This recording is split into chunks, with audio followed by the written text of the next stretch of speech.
In the past, we've seen a flash cart for every generation of Nintendo console. We've now recently got one for the Nintendo Switch, called the Mig Switch. This card's received a lot of hype, but today, I'm going to tell you why I think you shouldn't buy one.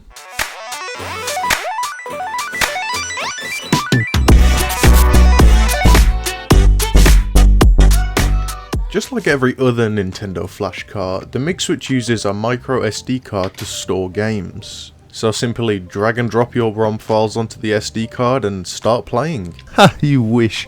Just kidding. This brings us nicely to my first big problem with the Mig Switch, and that's actually loading your games onto the cartridge. Sure, copying files to a micro SD is easy, but the files required is where I find things too complicated. When using your own dumped games with the Mig Switch, you'll need a total of 5 files for the game to work as intended. You'll of course need the XCI file, which is the full game dump. This is kind of the ROM equivalent that you might remember from DS flashcards such as the Revolution 4. You'll also need the initial data, certificate, card UID, and card ID set bin files. All of these files must match the XCI and each other in game region, version, and title. So if you were thinking about using the Mig Switch for piracy, think again, as you risk console bans from Nintendo or even the game's just not working. In terms of bans, each certificate file is specific to the card it was dumped from. This is how Nintendo differentiates between copies of the same game.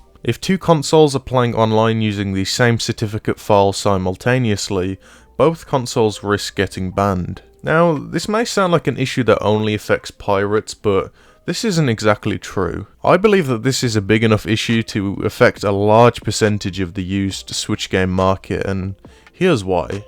So you can see what I'm doing here is I'm going over to Amazon and I'm searching for Nintendo Switch games.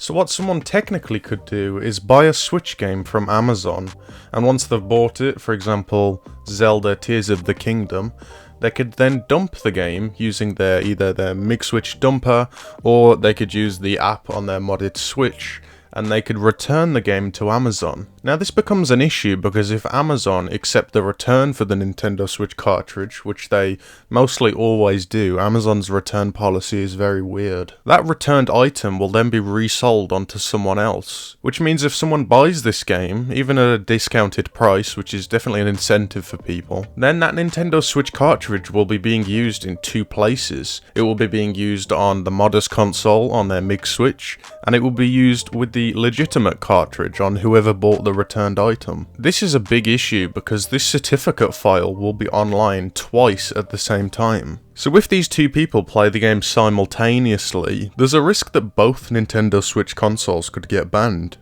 Right, now on to another issue I have with this thing.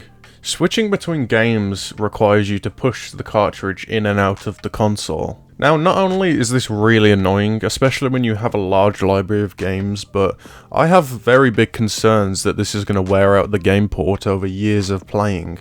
Also, when you launch a game, the Mig Switch seems to lock onto that game, so you can't switch between them. So what you need to do is kind of just push it in and out multiple times, and then it will unlock the game and allow you to switch on to the next one. This design just had no concerns for the physical damage of your game cart. Mig Switch did release a V2 version of this cartridge with a button on top, but personally I don't see why they didn't do this from the beginning. There are going to be thousands of customers that are stuck with the old version wearing out their game ports. It just seemed like quite an obvious thing to do from the beginning. Right, so if all this didn't put you off the Mig Switch, this might do it. It's priced at $70. And it gets better. If you want to be able to rip your games, you're also going to need the Mig Switch dumper, which is another $70. Now there is an alternative to the dumper if you want to save some money, and that is to use a Switch that has a mod chip or has been modded through software. So on your modded console you can download the Mig Dump tool, and you can use this homebrew app to rip your cartridges straight to the SD card. But then I ask, if you have a modded Switch already, why would you need a Mig Switch? Modded Switches have so many more features, from save game editing, running NSP files, overclocking, emulation, homebrew themes, installing Linux and Android. Most mod chips are priced at around £10 to £15 depending on where you get them. I'm confident even if you got your mod chip installed by a skilled technician, it would probably still be cheaper than the Mig Switch. Mod chips allow for so much on the Nintendo Switch, and custom firmware is always being improved. Developers are always creating new software and features for the consoles. The same cannot be said for the Mig Switch. The Mig Switch has one purpose, and that's running backup games. It can get no features in the future, it can't really be improved once it's been shipped out. You can't even run game updates or DLCs on the Mig Switch. So my conclusion on the Mig Switch, should you buy one? My opinion is absolutely not. I really only see one use case for this thing which is kind of half good, and that's for travelling. If you travel with lots of expensive cartridges, then maybe losing this thing is less of a kick in the teeth. But personally, that's not good enough for me. I don't even take my Switch out of the house. I play it on my TV, I might play it in handheld mode in the house, but I never take it outside, and even if I do, I have custom firmware. All of my games are already installed on my SD card. There is actually no reason for me to own this thing, and if it weren't for the purpose of making this video, there is no way I would have bought this thing.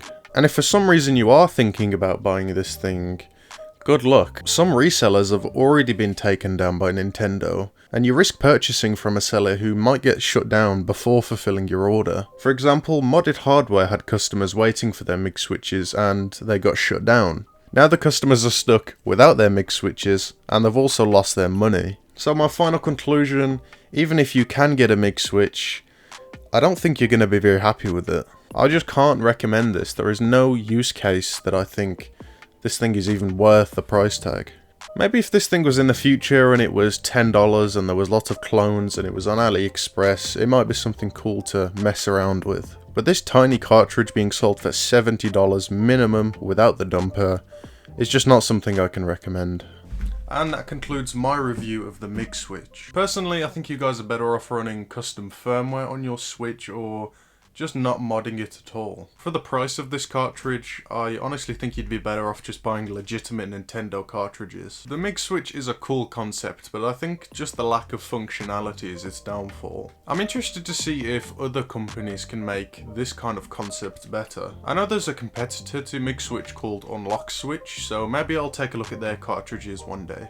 The Unlock Switch actually looks quite different to the Mig Switch. It comes with a programmer to program the card. It's completely open source, which really leaves a lot of room for developers in the community to work on things. I'm not really sure what could be added to it, as really all it does is emulate a game cartridge. But you never know, maybe there'll be some kind of software exploit in the future.